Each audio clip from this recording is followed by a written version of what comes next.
Copeuch Inversiones, el sitio donde todos pueden invertir, presenta Al Pan Pan. En el Mostrador Podcast, debate y conversación para comenzar tu mañana. Al Pan Pan, con Mirna Schindler. Entrevistas con los actores de hoy. El Mostrador, el poder de la independencia.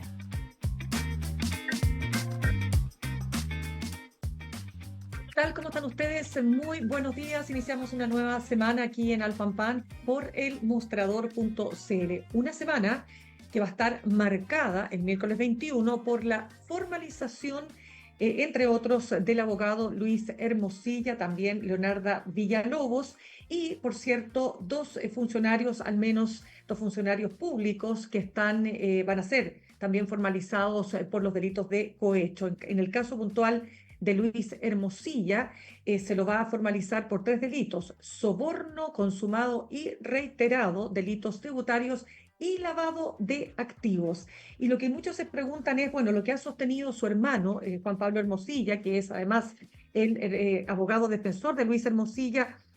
Él ha dicho, pudo o puede haber dicho, pero no hizo cosas. Y aquí está entonces puesta toda la atención, ¿no?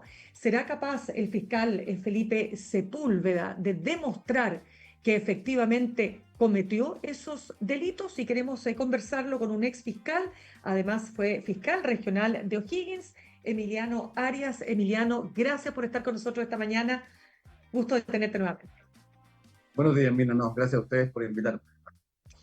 Emiliano, a la luz de lo que se sabe, de lo que se conoce, mira, hoy día estaba leyendo una última información que señalaba que las secretarias de Luis Hermosilla dicen que el dinero en efectivo llegaba en paquetes y era guardado en una caja fuerte. Hay muchos temas que queremos conversar, queremos contigo analizar el caso, pero lo primero, desde tu experiencia, ¿no? Desde tu punto de vista, ¿cuán difícil o cuán posible es efectivamente probar estos delitos en el caso de Luis Hermosilla? A ver, para ver si los hechos encuadran en el delito, hay que ver primero de qué se tratan los delitos, porque eso es como lo importante. El derecho penal no es otra cosa que no es un puzzle, un rompecabezas. O sea, si sabemos cuál es el marco, vamos a saber qué tan difícil es o no, digamos. Y el cohecho, por ejemplo, tiene diversas figuras delictivas dentro de esto, desde la más simple, desde que un funcionario público recibe dinero sin tener derecho a recibirlo, eso ya es cohecho. Es la forma más simple, la con más baja penalidad. O sea, si se alcanza a probar que un funcionario público recibió del señor Hermosilla dinero, es la forma más simple de cohecho. Luego viene una forma un poquito más grave, que es cuando yo le pago a un funcionario público para que haga su trabajo. Aceptar la máquina, se le dice en el ambiente de ese tipo de cosas. O sea, ese también es cohecho. Luego existe una tercera forma de cohecho, que es la más grave y la que tiene asociada una pena de crimen, que es cuando el particular, el sobornante, le paga a un funcionario público para que éste infrinja sus deberes. Por ejemplo, para que haga un cálculo errado de una liquidación de impuestos y eso sea beneficiado. Entonces, dependerá de cuál sea la hipótesis de cohecho que se va a alegar por la Fiscalía para ver cuál es la dificultad para aprobarlo. Obviamente, la última es la más difícil y trae asociado, eso sí, esa sanción, ese delito, una sanción que va de los 3 y un día a los 10 años. Y el cohecho tiene su hermano, que es el delito de soborno. Esto es claro, el delito que comete el particular que entrega este dinero. Entonces, y ese acá, al ser un soborno reiterado, imaginemos, no estamos haciendo ficción en este caso, si sea un soborno reiterado para que el funcionario público infrinja sus funciones, para que mire para el lado, para que haga una liquidación de impuestos más baja, en ese caso, solo por un soborno reiterado, estamos frente a una pena de crimen. 5 años y un día hasta 10 años. Eso no lo he hecho. Dale, sigue nomás. Ya. Y después espérate, lavado de activos, que es otro de los delitos, y gravísimo, sí, por cierto, y sí, tenemos el delito de los famosos delitos tributarios, ¿no es cierto? No pago de impuestos, en el fondo. Perfecto. Luego encontramos entonces el delito de lavado de activos. En general, esto no es una definición legal, pero en general comete el delito de lavado de activos aquel que oculta o disimula los bienes provenientes de un delito de aquellos catalogados por la ley como delitos base de lavado de dinero. El soborno y el cohecho son delitos base. En consecuencia, el que oculta o disimula el origen ilícito de los dineros provenientes de esos delitos comete el delito de lavado de dinero. En este caso, el delito de lavado de dinero se acredita en general por lo que se denominan ciertas operaciones sospechosas. Por ejemplo, manejo de sobres con plata, que es lo que recién escuché que señalabas, Claro. es algo muy indiciario, el manejo de efectivo, de alta cantidad de efectivo, y aquí es donde nos encontramos vinculados con, y en este caso el delito de lavado de dinero, además por sí, tiene la pena base del delito del mismo delito de cohecho, ¿ya? Entonces, tendríamos una pena de crimen solo por soborno reiterado, 5 años y un día a 10, y por el lavado de dinero, otra pena de 3 años y un día a 10. O sea, ya estamos en una situación de proporcionalidad asociada a una medida cautelar de prisión preventiva en general. Y Ya, o luego nos sea, encontramos con... Sí. sí, no, pero solamente para precisar ese punto, la posibilidad de que él quede efectivamente o que el tribunal acceda a otorgar como la medida más gravosa, la medida cautelar más gravosa, la prisión preventiva, no es tan lejana, de acuerdo a lo que tú has podido observar de este caso. No, por proporcionalidad, por la reiteración de los delitos, esto es, en general, Ujú, lo más importante o el primer factor más objetivo que hay en este tipo para una cautelar es la pena probable social del delito. O sea, en general, solo si una persona va a cumplir su pena privada de libertad, sería procedente, esto en general, sería procedente solicitar su prisión preventiva y el tribunal la decrete.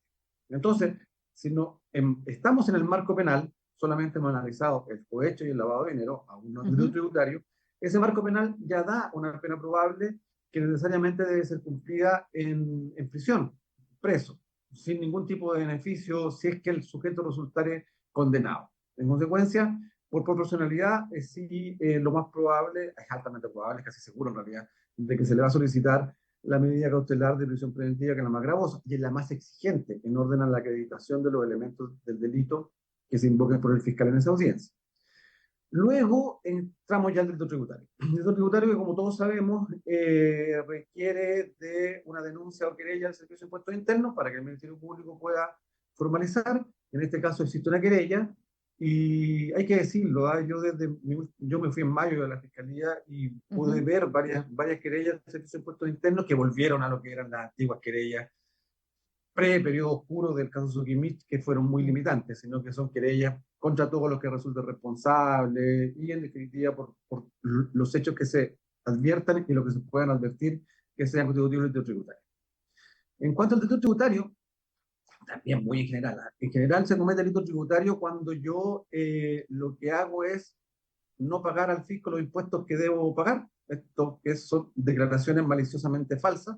En este caso, es re simple lo que se observa, es disminuir la base imponible. Esto es, el señor Hermosilla señaló que, esto es un ejemplo, no me sé los montos, de que había recibido por impuesto a la renta 10 millones en un año y no eran 10 millones, sino que eran 100 millones, como se descubrió. Y en este caso, se priva al Estado de un dinero, un impuesto que tenía que pagar, y en consecuencia hay un delito tributario de declaraciones maliciosamente falsas. Este delito no es delito base de lavado de dinero, ¿no? Y este delito tiene una pena que no es tan alta, para los 8 años y un día a los 5 años. Pero sumado, los tres delitos que están en concurso, además, indudablemente va a producir como consecuencia que solicite la prisión preventiva del Ministerio Público, porque ojo, también que el Ministerio Público, por ley, en el Código Procesal Penal, establece de que cuándo puede solicitar o para qué va a solicitar una prisión, una formalización para el cautelar. En este caso, la cautelar proporcional sería la prisión preventiva, sería muy extraño que no se solicitase. Además, porque el delito tributario, ojo, aquí esto se me había olvidado, ¿sí? El delito tributario en este caso es por 4 años, es reiterado. Son 4 o 5 años tributarios en que habría precisamente hecho declaraciones maliciosamente falsas. En consecuencia, que la pena también podría subir a 5 años, porque puede subir 1, 2 o 3 grados. Ya, entonces mira, eso es la figura como general, uno podría estar entonces de acuerdo a lo que tú señalas, Emiliano, que efectivamente el fiscal Felipe Sepúlveda ha logrado, ¿no es cierto?, al menos tener los elementos suficientes que le permiten no solo formalizar, sino convencer al tribunal, ¿no es cierto?, de que esta persona es un peligro para la sociedad y que por lo tanto debiera quedar en prisión preventiva, entre otras razones, ¿no es así? También por el grado de las penas que se expone en caso de que se pueda condenar por estas penas. Pero mira, quiero partir por algunos puntos que me parecen muy interesantes porque en nuestro programa Punto a Punto con la periodista Paulina Allende Salazar, nosotros fuimos mostrando, Paulina fue mostrando, ¿no es cierto?, todos los elementos que los abogados están poniendo atención respecto de lo que aquí se configura, ¿no es cierto? Entonces, acá básicamente los abogados están señalando que hay que atender dos cuestiones bien interesantes. Mira, son varias, pero por ejemplo, una de ellas tiene que ver con el delito de soborno, porque acá lo que estamos viendo en varios de los audios, ¿no es cierto?, de ese largo audio completo de 1 hora y media, se habla mucho de que hay que pagar, dice Luis Hermosilla, estos 10 palos, dice él, estos 10 millones al tiro ya ayer, ¿no es cierto? Y hay toda una situación que dice respecto de un funcionario puntualmente, ¿no es cierto?, que estaría siendo sobornado para que se establezca, o sea, para que se pueda, por ejemplo, dejar, o sea, que permitió, en el caso puntual de Daniel Sauer, que él no pagara, por ejemplo, los 3.500 millones, ¿no es cierto?, de pesos que el servicio había establecido y que por arte de magia, ¿no es cierto?, él no tuvo que pagar nada, no tuvo que pagar nada, ¿no? Entonces quiero preguntarte ahí, ¿cómo observas el detalle que tiene que ver con el soborno a un funcionario del Servicio de Impuestos Internos? Ahí, mira, ahí con esos antecedentes nos estaríamos situando dentro de las formas más graves de cohecho, porque no se dio por nada, no se dio para que el funcionario apurara un trámite, sino que se dio para que el funcionario incumpliera con su obligación de efectuar una adecuada liquidación de un impuesto, lo que produjo un beneficio a una persona determinada, ¿cierto? Entonces estaríamos en el soborno más grave, el que tiene asociada una pena de hoy un día a 10 años, y en el cohecho más grave, que también tiene esa pena. De eso dan cuenta los audios, de que hay un beneficio concreto y que es para que el funcionario público incumpla las obligaciones. Si se puede acreditar precisamente esta relación con algún pago que se le hubiese efectuado, alguna transferencia a ese funcionario público u otro beneficio, y que la liquidación existió y que se vio beneficiado a consecuencia de la acción realizada por este funcionario público, tendríamos un escenario de soborno y cohecho en su figura delictiva más grave y con más alta penalidad, y entiendo también lo que dio el fiscal reiterado. ¿Sí? Sí, mira, te lo dejo más claro todavía.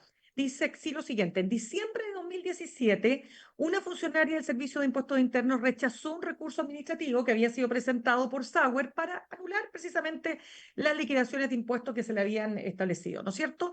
Y luego, en enero de 2018, o sea, estamos hablando diciembre, enero, menos de un mes, la misma funcionaria revierte su decisión anulando las liquidaciones basándose en los mismos antecedentes. Entonces, Sí, aquí hay claro. una cuestión. A ti, o sea, eso claramente te salta, ¿no?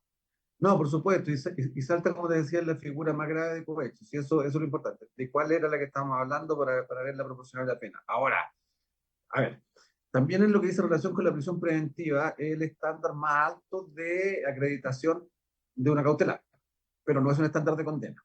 ¿Ya? Esto es lo que se denomina con el derecho anglosajón, que es lo más increíble, a lo que más estamos acostumbrados Ya. nosotros, que es el tema de la causa probable.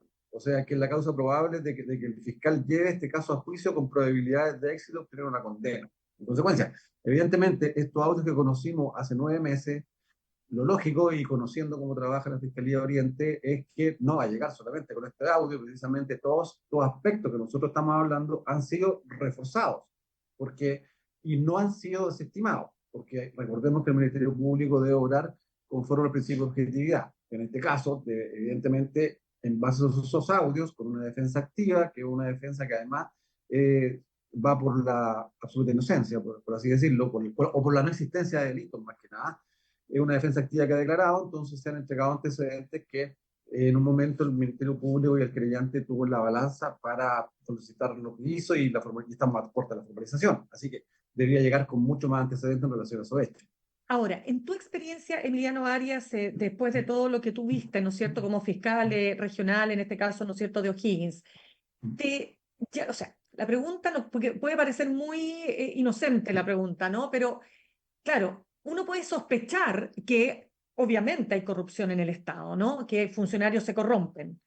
Por cierto que lo hemos visto particularmente en las municipalidades, pero de ahí a que se corrompan servicios como o funcionarios, ¿no es cierto?, del servicio, como impuestos internos o como la Tesorería General de la República, que es el segundo funcionario que ya vamos a hablar de aquello. ¿Te llamó la atención a ti? No, para nada. O sea, a ver, yo además de no solo Higgins, yo fui fiscal hace 23 años, digamos, en Ya. varias regiones de Chile y como 15 años acá en Santiago, ¿no? Pero entonces, y fiscal anticorrupción desde que se creó la especialidad en el Ministerio Público. En consecuencia, a ver, pensar que cualquier institución del Estado de que en cualquier institución del Estado no hay funcionarios corruptos es realmente iluso, ¿no? No, evidentemente eso no es así. En todas hay. Si no hubieran, sería un milagro, incluido la Fiscalía, el Poder Judicial, etcétera, el Congreso. Evidentemente es lo que pasa, sobre todo en estos servicios que están vinculados con grupos económicos. Es decir, está como íntimamente asociado, y no solo en Chile, digamos, no es que sea un fenómeno especialmente chileno, sino que también en todo el mundo. O sea, va asociado precisamente a la... De ahí tanta normativa que va reforzando precisamente la penalidad de estos delitos, porque recordemos que hasta hace poco tenían una pena bastante baja y su penalidad fue aumentada. Y su penalidad fue aumentada fue porque existió un aumento precisamente en la comisión de estos delitos, y como esto está afectando a la sociedad, se establecen delitos con mayor pena que deberían inhibirlo, digamos. En consecuencia, no extraña para nada, y menos aún a consecuencia de las conversaciones que todo Chile conoció, digamos. Que se anunciaba de que es lo que podía haber y es lo que existió, digamos, que eran infracciones de deberes vinculadas a funcionarios que trabajaban en servicios, que tenían la facultad de liquidar impuestos y luego también cobrar el impuesto, que es la tesorería.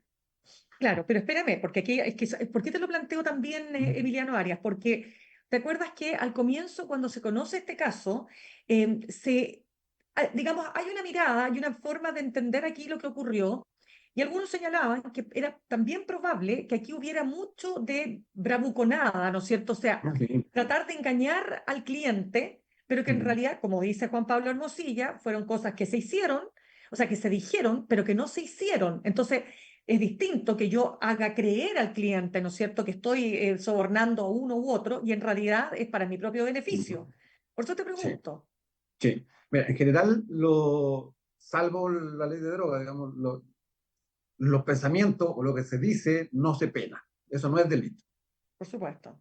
En consecuencia, si no se acreditó precisamente, mire, y fíjate que es bien común, en otras áreas del derecho, bueno, también fui fiscal de drogas muchos años, en otras áreas Ya. del derecho es muy común esto, de que el abogado que representa a su cliente le diga, oye, sí, mira, si yo te cobro 10 millones, pero los míos son 5 nomás, porque aquí tengo que pagarle 3 millones al fiscal, 2 millones al juez, tanto millones al gendarme. Es bastante común dentro de ciertas áreas del derecho penal este tipo de bravuconerías, como por así decirlo, de Claro. este tipo de cierta estafa o maquinación hacia los clientes. En consecuencia, así partió, pero el devenir de la investigación a 9 meses demuestra lo contrario, porque recordemos que hace unos meses atrás esta tiene una parada intermedia, esta investigación, que también fue la formalización de nada más y nada menos que el director de la Policía de Investigaciones. En consecuencia, ahí ya hay hechos concretos.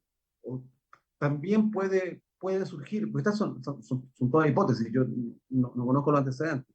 Por Puede supuesto. ser que parte de eso haya sido estafa, por así decirlo, y parte de eso sea realidad, y en la parte que fue realidad sí es constitutiva de delito, ¿cierto? Como Claro, pero también los ahí, tráficos de influencia. Sí, exacto. Ya, no, sí. pero totalmente de acuerdo. O sea, aquí, que ¿sabes lo que llama la atención?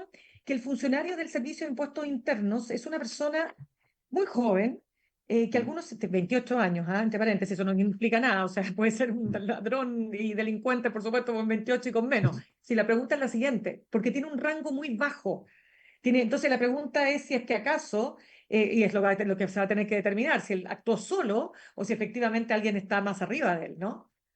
Sí, claro, mira, hay una gran diferencia también con una investigación. Aquí tampoco se le puede exigir al fiscal una investigación completa y que demuestre y acredite todos los partícipes. Ahora bien, si tenía un rango muy bajo, que no, mira, eso sería interesante destacar, de que si el funcionario público que afecta a con un rango bajo, tenía o no las posibilidades o facultades para producir la consecuencia, que sería, por ejemplo, una errada liquidación que condujo al pago de un impuesto o a la condonación de una multa, no debían de hacer. Pero ahí habría que entrar a investigar a continuación, porque esto está todo, en el servicio existe, bueno, desde que investigamos las causas de financiamiento legal de la política, adquirimos Ujú. harta experiencia de cómo funciona el servicio en su interior.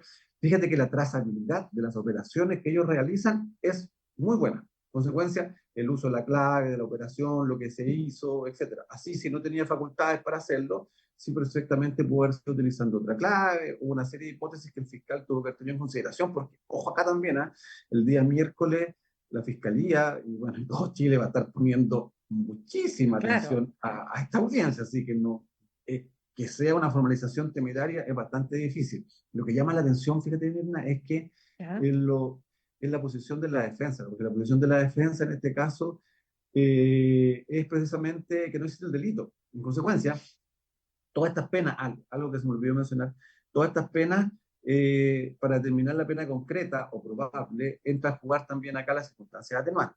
La circunstancia atenuante en este caso, evidentemente, está el irreprochable conducta anterior, que la única consecuencia que produce es que no se puede aplicar la pena en su máximo. Pero en general también las defensas acreditan o configuran o declaran en una investigación para configurar una circunstancia atenuante que es la cooperación eficaz, o la colaboración sustancial al Ya. esclarecimiento de los hechos. Pero ¿por qué te En llama la este caso, atención, Emilia? Perdona que te interrumpa, pero ¿por qué te llama la atención? Si obviamente que cualquier defensa va a decir que su cliente no cometió delito. ¿En qué te llama la no, atención? fíjate, no, fíjate, bueno, ahora yo también estoy en rol de defensor, pero fíjate que no, fíjate que si los antecedentes son muy poderosos, lo que te conviene Dale. precisamente es precisamente cooperar con la investigación, colaborar sustancialmente con la investigación, porque así tienes dos atenuantes. Y así como la circunstancia agravante o la retiración de delitos aumentan la pena en 1, 2 o 3 grados, dos circunstancias atenuantes rebajan la pena en 1, 2 o 3 grados. Porque acá tampoco se trata de ir metiendo gente presa porque sí, digamos, sino que en este caso, por ejemplo, con dos circunstancias atenuantes, acreditándose el arraigo de una persona, de que no se va a fugar, una serie de antecedentes, podríamos llegar a la conclusión de que no es necesaria la presión preventiva y si podría ser necesaria un arresto domiciliario total. Pero eso, por eso, mira, eso es lo que llama la atención. A ver, ambos abogados ambos hermanos son penalistas hace muchos años, conocen bien los estándares probatorios, los estándares de la presión preventiva y evidentemente conocen el estándar con la probabilidad de que efectivamente el señor Hermosilla quede en prisión preventiva. En consecuencia, eso es lo que llama la atención, de que conociendo los antecedentes siguen en esta hipótesis de que no se cometieron delitos, que fíjate que es la más extrema, porque podría ser, otros cometieron el delito, pero yo no participé. Y ahí tú vas por la Ya. participación, pero que no es Exacto, mira. delito. Sí. No, es por eso te digo. Bueno, también, gracias por el punto de todas maneras. Estamos conversando a esta hora con Emiliano Arias, ex fiscal regional de O'Higgins y por supuesto de otras fiscalías también, 23 años en el Ministerio Público. Emiliano, hay una cuestión también que llama mucho la atención y que es la relación comercial que tiene precisamente Luis Hermosilla con la empresa Factop de Daniel Sauer, Toppelman, ¿no es cierto? Y de su hermano Ariel Sauer, todos en prisión preventiva por lo demás. Dice que los documentos de la contabilidad interna de Factoc, que nosotros les mostramos en este programa, como lo decía, de Paulina Allende Salazar, dan cuenta de una relación comercial que comienza al menos el año 2017 entre la empresa entonces de los hermanos Sauer, además de Rodrigo Toppelberg y el abogado Hermosilla. Y aquí hay una cantidad de factores, porque además no olvidemos que esta empresa Factop, ¿no es cierto? Uno de los temas era el mecanismo que ellos habían establecido para la emisión de miles, no sé si miles, pero creo que son miles de facturas falsas. ¿Cómo ves esa relación ahí con Luis Hermosilla? Mira, eso justificaría, mira, y eso está disponible con la querella por delito tributario. Bueno, que Ya. la querella se publicó entera, así que uno puede hablar libremente de eso, ¿no? En relación a la querella por delito tributario, todas esas son maniobras. ¿Qué es lo que dice la querella? De que, en definitiva, lo que hizo, además de cometer el delito tributario, de declarar falsamente en el formulario las cantidades que percibió durante años tributarios, lo que hace precisamente con esas maniobras es ocultar los verdaderos ingresos que podrían provenir de cierto ilícito. La factura falsa es lo mismo. Las facturas falsas es precisamente aparentar que existen operaciones reales que lo que llevan es a justificar ingresos que no se pueden, que sean provenientes del delito y en consecuencia son ilícitos. Entonces, si yo a través de facturas falsas justifico precisamente la existencia de estos ingresos, además de ser un delito tributario, constituye una operación típica, pero típica, muy típica, de lo que es lavado de dinero. Mira, fíjate que también hay, Mirna, que bueno que Ujú. vinculaste ese caso con el otro, porque yo como fiscal, digamos, si quiero esclarecer este hecho, y es tan central esta empresa, y son tan centrales también, o tan importantes, la vinculación de estos imputados con el imputado Hermosilla, quizás ellos sí cooperaron,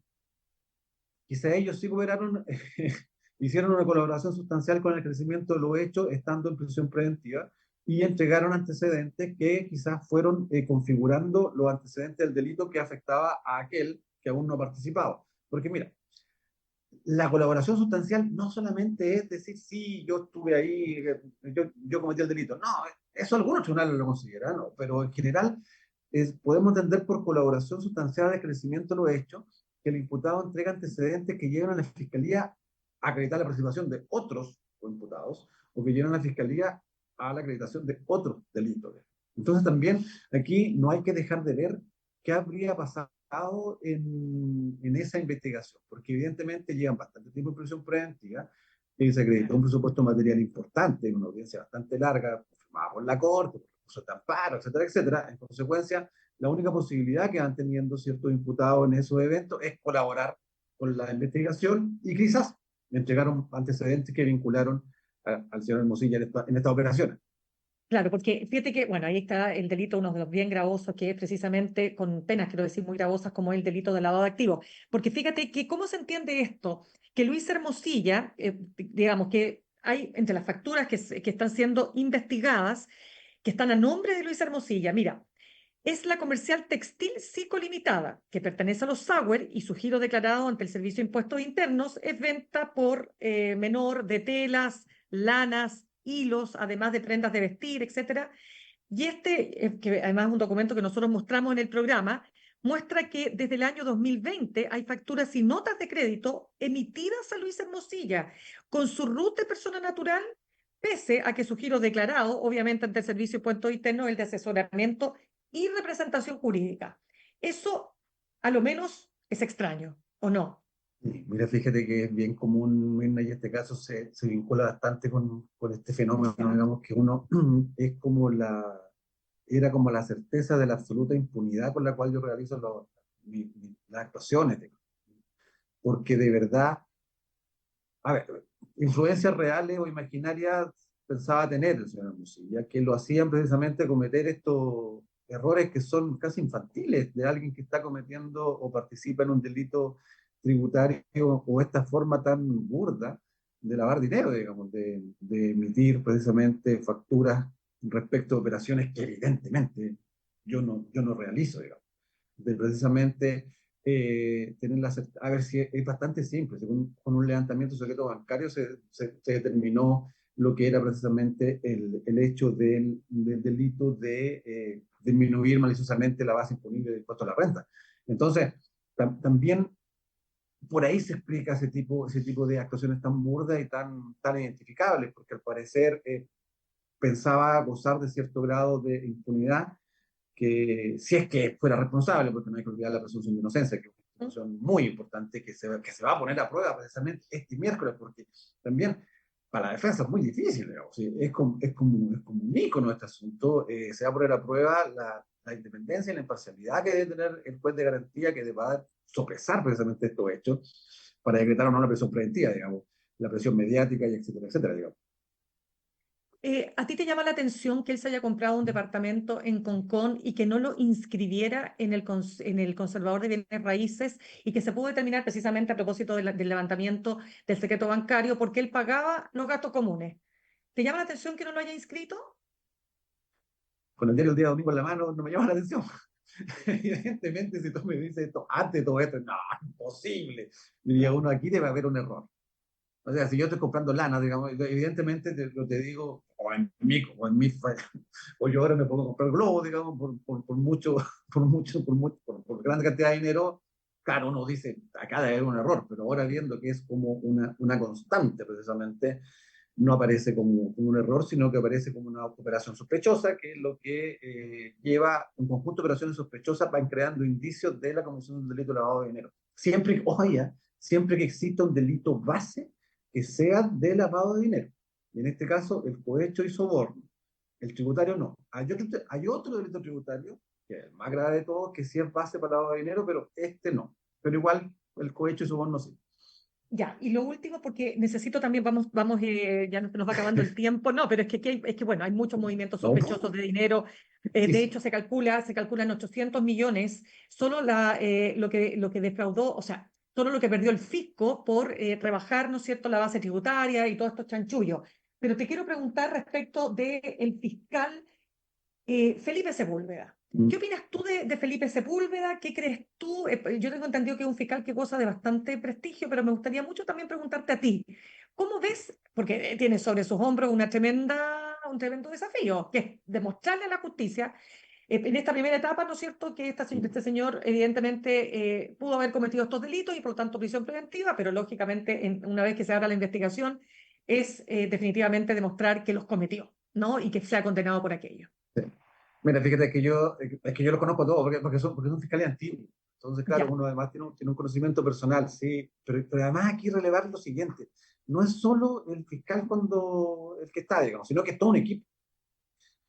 Bueno, además de la fiscal regional, que me consta que ha participado directamente en la investigación, la fiscal regional también dotó adecuadamente de un equipo que tiene también otros fiscales, está Miguel Ángel Villana, que también es un fiscal de vastísima experiencia en criminalidad organizada sobre todo, y además el equipo policial, o sea, acá no es solo la labor del fiscal, claro, lo más difícil es ir a dar la cara a una causa como esta, pero fiscales como él, o como Miguel Ángel, o como Lorena, digamos, es un incentivo este tipo de cosas. Por eso es lo que me llama la atención, y disculpa ser majadero, Mirna, ujú, que son las posiciones tan antagonistas que van a ser presentadas ante el tribunal, porque entre posiciones tan antagónicas, se va a tener el tribunal que ir por una y no irse por el medio, que sería una cautelar de intensidad menor.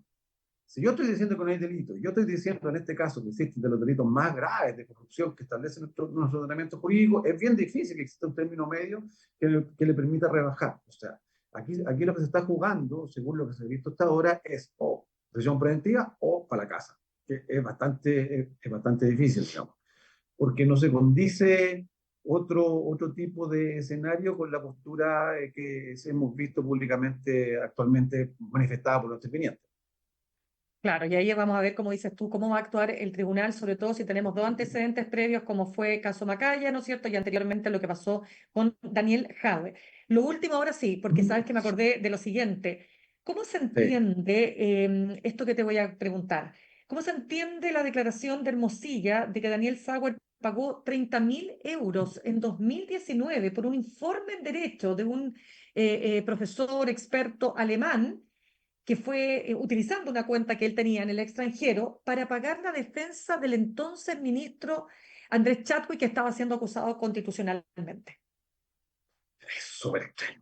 Es como, primero, a ver, desde el punto de vista de estrategia jurídica, porque eso no, a ver, cuando una persona del nivel educacional del señor Hermosilla, del nivel profesional de su hermano, digamos, hicieron esa declaración para algo.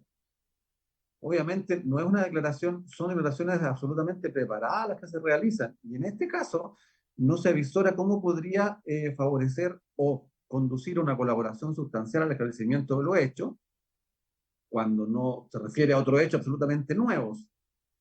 Y en este caso, no sería, en principio, cuando son antecedentes, no Sí, sería constitutivo de delito, a no ser que estableciéramos que el señor Chadwick habría actuado, que era el funcionario público, digamos, habría actuado realizando una acción que produjo un beneficio a quien pagó esa millonada. Entonces, está denunciando, en el peor de los casos, en este caso, estaría denunciando, si tenía indicios suficientes, que yo creo que se están investigando por los antecedentes, de que si existió una relación entre el que pagó esa cantidad de dinero, porque, a ver, si la vida nos demuestra que las cosas no son tan gratis o por mera liberalidad, pagar sobre todo esa millonada, por mucho dinero que tenga esta persona, el señor Sauer, digamos. ujú, Entonces, evidentemente, la vinculación posterior o la realización de diligencia de investigación tendría que ir encaminada a determinar si se realizó por parte del funcionario público, en este caso el señor Chadwick, alguna acción en beneficio del señor Sauer. Es ya, muy extraño. O fíjate que también podría haber la hipótesis más. Mira, si el cohecho, esto se sabe poco. Sí. El funcionario público recibe dinero sin recibirlo, ya es cohecho. Es la figura más simple, 61 días, todo lo que queráis. Pero mm, eso ya es cohecho. Entonces, ese antecedente, si fue para decir algo, fue tratar de configurar un atenuante, pero llama mucho la atención. No, tremendo tema. Oye, vamos a seguir conversando, por supuesto, Emiliano Arias, porque estamos de acuerdo que vamos a estar todos atentos a lo que pase ¿Sí? el miércoles 21, ¿no es cierto? Ahí vamos a conocer exactamente cuál es el material que trae la Fiscalía para lograr, por de pronto, la prisión preventiva. Emiliano Arias, exfiscal regional de O'Higgins, gracias por haber estado con nosotros esta mañana. No, gracias a ustedes por escucharme. Que estés muy bien. Esté bien. Chao. Gracias. Saludamos a nuestros auspiciadores. Ahorrar cotidianamente se puede y de forma organizada, rápida y online con Ahorrando, la nueva funcionalidad de tu app Coopeuch, en donde puedes programar ahorros de manera fácil y entretenida, eligiendo tus propias reglas y metas. Haz que el ahorro sea parte de tu vida con Ahorrando de Coopeuch. Más información en coopeuch.cl. Nos vamos al corte y al regreso vamos a estar conversando con el diputado del PPD por la región de O'Higgins, también el diputado Raúl Soto. Ya volvemos. En instantes, una nueva entrevista en Al Pan Pan con Mirna Schindler por El Mostrador Podcast, el poder de la transparencia.